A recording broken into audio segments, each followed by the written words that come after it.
미국과 이스라엘의 이란에 대한 공습이 사흘째 이어지고 있습니다. 이런 가운데 트럼프 대통령은 모든 목표가 달성될 때까지 이란에 대한 공격을 계속할 거라고 밝혔는데요.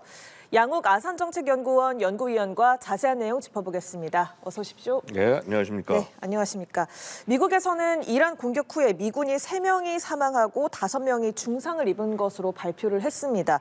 트럼프 대통령이 모든 목표를 달성할 때까지 공격을 계속하겠다, 복수를 공언하고 있는데 장기전으로 이어질 가능성 어떻게 보십니까? 일단 기본적으로는 목표 달성까지 계속하겠다라는 말은 그야말로 이번 사태를 해결할 때 본질적으로 해결하기 위한 어떤 정치적 의지를 반영하는 거라 볼 수 있겠습니다. 예. 그런데요, 사실은 우리가 더 주목해야 될 발언은 트럼프가 얘기할 때 작전 기간에 관해서 4week or less, 그러니까 4주 미만 정도의 작전이 지속될 거다라고 전망을 했었단 말이죠. 그러니까 이 말이 나온 것은 결국 뭐냐면 미국이 주요 생각하는 어떤 군사 작전 목표 달성을 위해서는 최대 그 정도 기간이 걸릴 거다라고 볼 수가 있는 것이고요. 그렇다면 미국이 지금 생각하고 있는 군사 작전 목표 자체가 의외로 제약되어 있는 것이 아니냐. 그러니까 예를 들어서 이제 이런 거죠. 기본적으로 지금 이번에 작전 들어갈 때 뭐 참수 작전이라고 이제 얘기를 하고 있습니다. 당연히 하메네이를 제거했으니까 그렇죠. 그다음에 그 혁명 수비대 지도부도 제거를 했어요. 예. 자, 근데 미국은 사실 주가 된 것은 핵과 미사일 시설들, 그다음에 혁명군 수비대 지휘 시설들 이런 부분들 주로 공격을 했고요. 자, 그다음에 해군력을 주로 바라보고 있습니다. 즉 미국 입장에서는 이란이 이 사태를 장기화하고 특히나 이 분쟁을 중동 전체로 확산시키는 것을 막는 것이 더 기본적인 목적이 아닌가 생각이 되고, 자, 그런 맥락이라고 한다면 4주 이내 작전이 가능하다라는 말도 어느 정도는 이해가 됩니다. 그래서 결국 미국의 입장은 기본적으로는 당연히 이란에 대해서 강경한 정치적 의지를 보여주고 가급적이면은 정권 교체를 됐으면 좋겠다라고 얘기하지만 실제로는 지금 말씀드린 정도 이란이 이쪽 지역에서 분쟁을 넓히지 못하게 하는 정도까지 작전하는 것에 목표를 두고 있지 않나. 그 이후에 모든 사안들은 아마도 상당 부분 이스라엘이 떠맡아야 할 것이 아닌가 이렇게 생각이 듭니다. 네, 미국이 일명 침묵의 암살자라고 불리는 이 B2 스텔스 폭격기를 투입했다고 밝혔고 또 벙커버스터는 안 썼다라고 이야기를 했는데, 그렇다면 이 정도의 전략 자산이 투입됐다는 건 작전 강도가 어느 정도 수위라고 파악을 해봐야 될까요? 그러니까 기본적으로는 이제 B2 폭격기를 우리가 얘기를 하면서 많이 할 때 하는 건 뭐 보통 이 B2는 여태까지 보고 있으면 전쟁 때나 투입되는 자산입니다. 네. 원래는. 그렇죠. 그래서 개전 초에 은밀히 이제 방공망이 확실하게 이제 제압되지 않은 곳에 들어가서 주요 시설들을 타격하기 위해서 B2가 활용이 되는데, 그런데 뭐 사실은 이란은 지금 방공망이 거의 무력화된 상태라고 볼 수 있고요. 근데 어쨌거나 우리가 여기서 확실하게 알 수 있는 것은 B2가 투입됐다는 것 자체는 이거 사안을 가볍게 보고 하는 것이 아니라 미국도 굉장히 중요한 전쟁으로 바라보고 이걸 전쟁으로 수행하고 있다라고 바라보셔야 될 것이고요.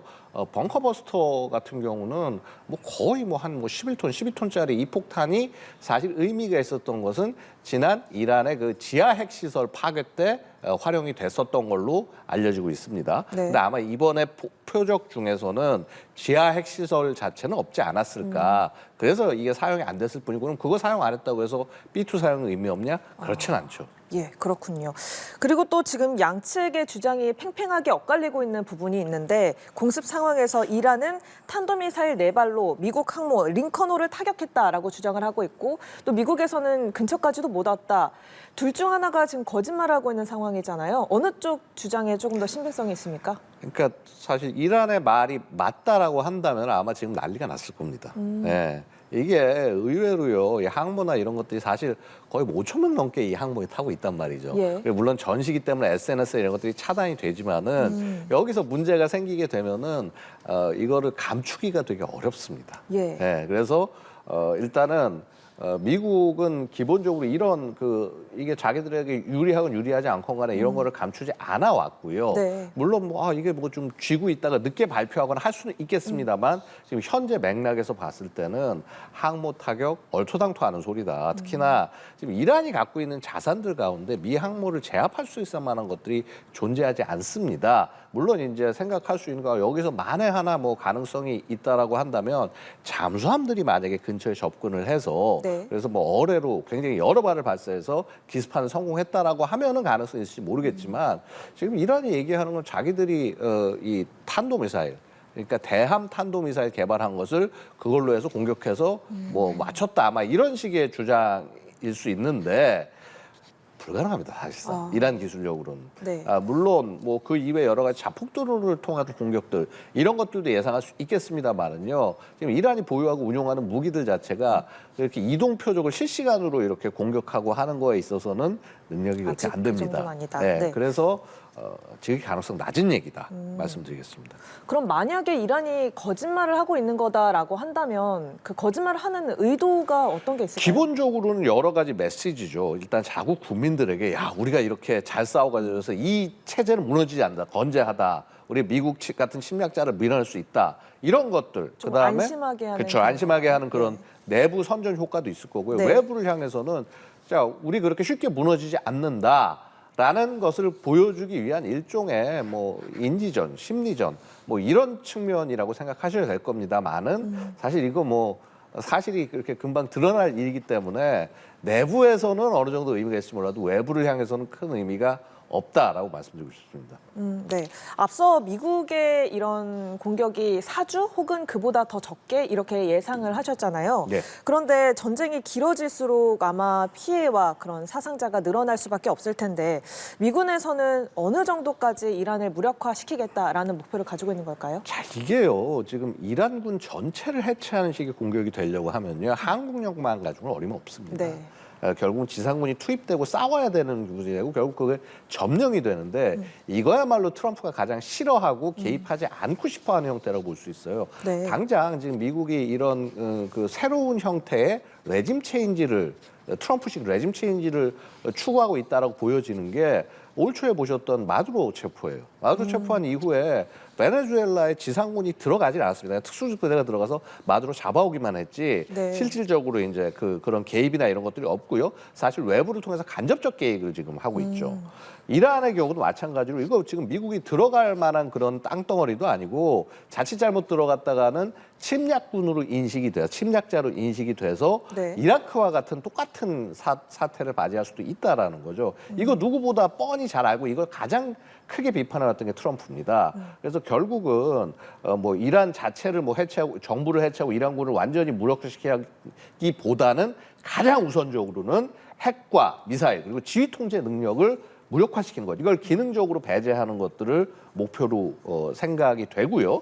그다음에 이외에 추가적으로 한다면 이제 해군력이 해군을 갖고 봉쇄를 하면 또 큰일 나니까 호르무즈 해역을. 네. 그래서 이거가 불가능하도록 해군력을 괴멸시키는 것 정도, 이 정도까지가 아마도 목표가 아니겠냐. 그래서 순서대로 말씀드리면 일단 핵과 미사일 무력화, 네. 해군력 무력화, 그다음에 세 번째로 이 혁명군 수비대 자체를 붕괴시키는 거지. 세 가지 정도의 목표가 되는 거고 아마 이번 목표까지는 4주 이내의 작전으로 어느 정도는 달성할 수 있지 않을까. 이렇게 말씀드릴 수 있겠습니다. 네, 이 혁명수비대 이야기는 또 잠시 후에 해보도록 하고 무기 이야기를 조금 더 해보자면 앞서 전쟁 시에나 투입이 되는 B2가 투입됐기 때문에 가볍게 볼 사안 아니다라고 하셨습니다만 또 이 양국이 공격을 주고받을 때 보면 비싼 무기보다 좀 저가형 무기들을 사용한 게 좀 눈에 띄거든요. 예. 미국에서는 저가형 자폭 드론을 이번에 투입을 했고 또 이란에서도 또 저렴한 저성능 무기들을 먼저 사용을 했는데 이건 또 어떤 군사력의 어떤 작전이라고 봐야 될까요? 이게 이 변화가요. 이미 여러분들 보셨던 2022년에 시작됐던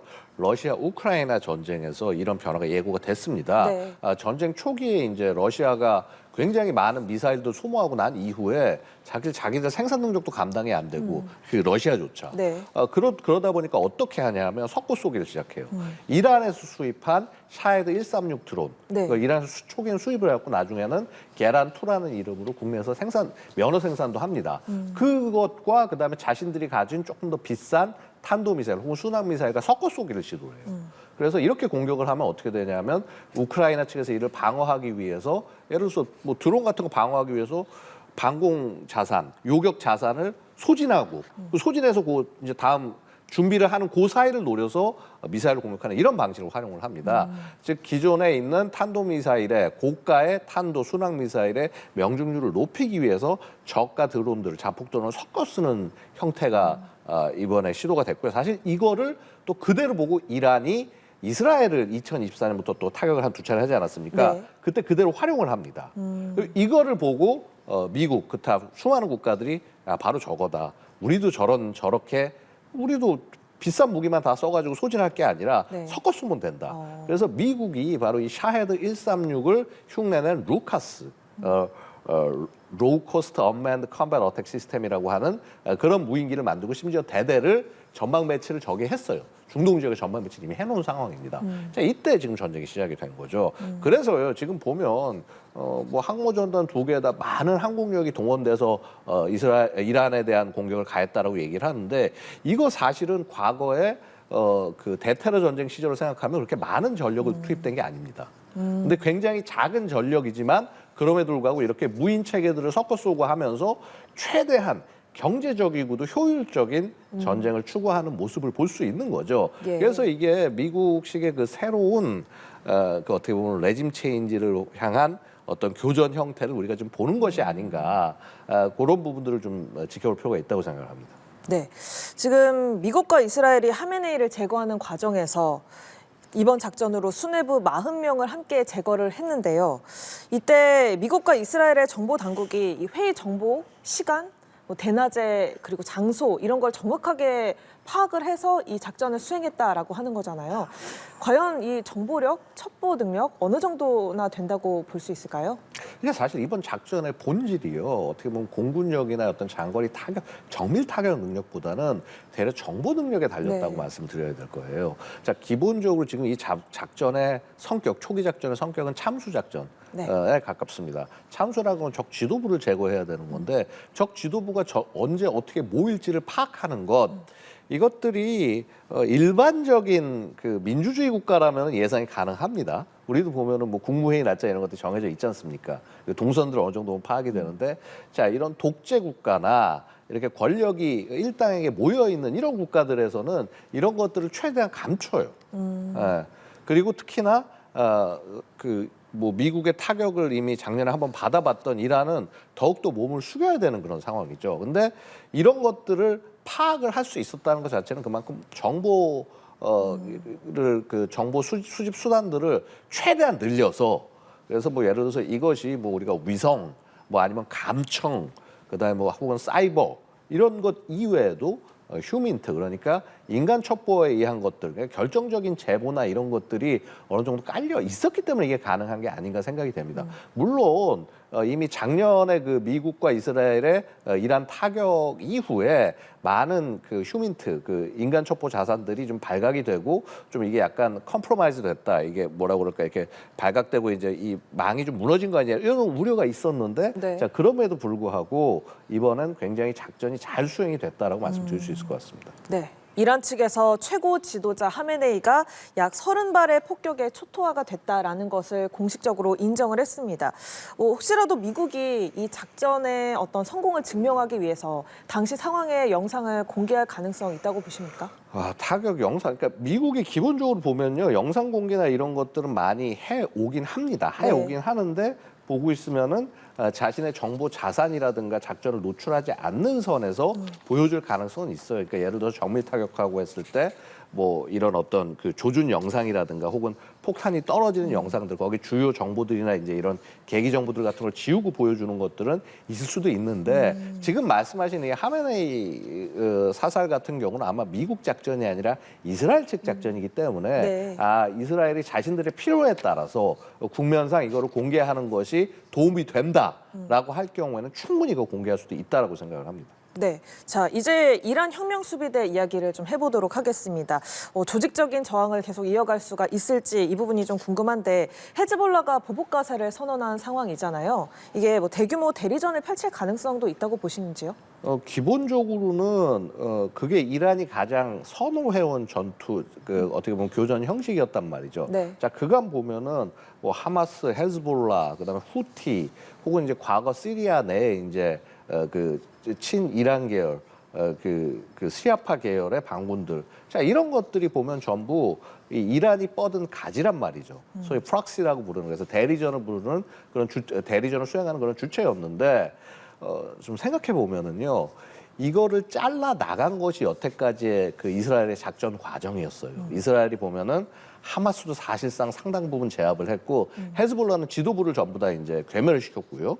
자, 근데 후티도 지금 힘이 상대적으로는 좀 빠져 있는 상황입니다. 네. 자, 그래서 어떻게 보면 소위 이런 프락시들 자체가 이란이 운영하는 프락시들이 많이 힘이 약해진 상황이기 때문에 이 어찌 보면 혁명 수비대가 쓸 수 있는 카드가 그렇게 많지는 않다라고 볼 수 있겠습니다. 그런데요, 다만요, 이런 거죠.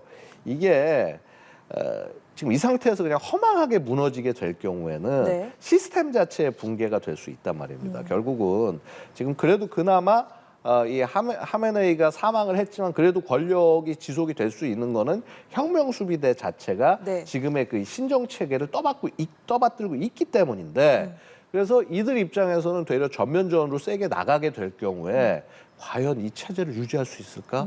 물론 그래서 자신들에게 체제 유지에 될 만큼의 강도에서 어떤 교전과 분쟁은 이어나갈 거다. 근데 하지만 완전 전면전으로 돌아설 가능성은 상대적으로 높지 않다. 이렇게 말씀드릴 수 있겠습니다. 네, 마두로 그리고 하메네이의 상황을 지켜보는 북한 김정은 위원장의 심정이 어떨지도 좀 궁금한 상황인데 일단 하메네이가 제거되는 상황이 15시간, 하루도 채 걸리지 않은 굉장히 짧은 시간에 이루어졌잖아요. 김정은 위원장 측에서는 어떻게 반응을 할까요? 사실은 반응이 나왔죠. 네. 이제 그 김여정 통해 가지고 해서 뭐 이게 뭐 굉장히 잘못된 일이다. 어떻게 주권국가에 이런 일을 할 수 있냐라고 강한 어조로 비판을 했는데요. 네. 사실은 저는 이제 그 성명을 보고 느낀 것이 야 북한이 지금 정말 심각하게 공포를 느끼고 있구나. 그 엄청난 공포를 알 수가 있었고요. 바로 그런 공포들 자체가 아마도 북한을 더욱더 강한 핵무장으로 이끌 가능성이 있습니다. 지금 북한은요. 기본적으로 생각하는 것이 자기 자신들은 이란과 다르다. 왜냐하면 우리는 이미 핵무장을 된 상태이기 때문에. 네. 그래서 지금 상태에서 북한이 더 강화할 건 뭐냐면은 지도자 유고 시에 곧바로 즉각적으로 핵 보복이 되는 우리가 데드 핸즈라고 부르는데 네. 즉 누가 죽었을 때 지도부가 유고됐을 때 그냥 즉각적으로 자동적으로 핵 보복을 할 수 있는 그런 체계를 갖췄다. 라는 신호를 보내기 위해서 굉장히 많은 노력을 할 것이다. 네. 이렇게 말씀드릴 수가 있겠습니다. 그러니까 김정은 위원장이 어느 정도 공포감과 그런 압박을 느끼면서 핵 무장을 더 강하게 하고 그런 핵과 미사일을 고도화하는 반응을 보일 거다라고 하셨는데 예. 그렇다면 북미 대화의 가능성에 대해서는 어떻게 예상을 해볼 수 있을까요? 대화는 언제든 할 수 있죠. 근데 네. 대화의 목표 자체가 북한은 겁니다. 북한은 기본적으로는 우리 핵을 인정해라. 미국은 우리가 왜 너의 핵을 인정하냐 이런 거기 때문에 이 평행선은 계속될 수밖에 없는 것이고요. 기본적으로 양쪽이 대화가 되는 것은 결국 미국이 북한의 핵을 그냥 그대로 받아들이고 그 상황을 지속되는 건데 네. 그거 과연 우리 국민부터 모든 사람들이 다 받아들일 수 있을까요, 국제사회가? 그래서 이런 부분에 있어서 우리가 굉장히 실리적 판단을 하고 대응을 해야 된다.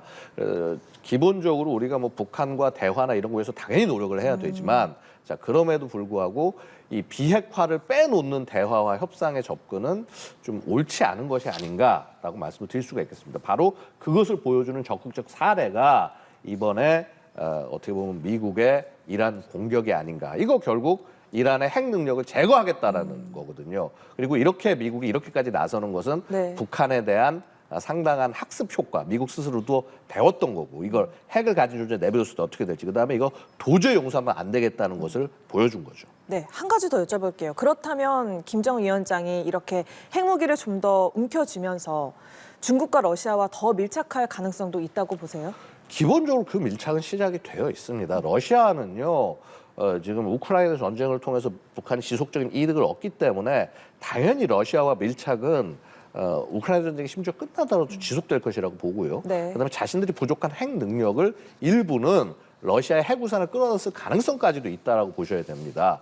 중국 같은 경우는 아직 좀 모호하긴 합니다만, 자 그럼에도 불구하고 여전히 중국 자체에 등을 돌리는 것은 북한으로서 생각할 수 없고 중국 입장에서도 북한을 완전히 외면한다는 건 있을 수 없는 일이기 때문에 양자 간의 협력도 어느 정도 지속이 될 것이다 말씀드릴 수 있겠습니다. 네, 알겠습니다. 사흘째 이어지고 있는 이란 공습 상황 그리고 더 나아가서 북한의 상황까지 함께 짚어봤습니다. 지금까지 양욱 아산정책연구원 연구위원과 함께했습니다. 고맙습니다. 감사합니다.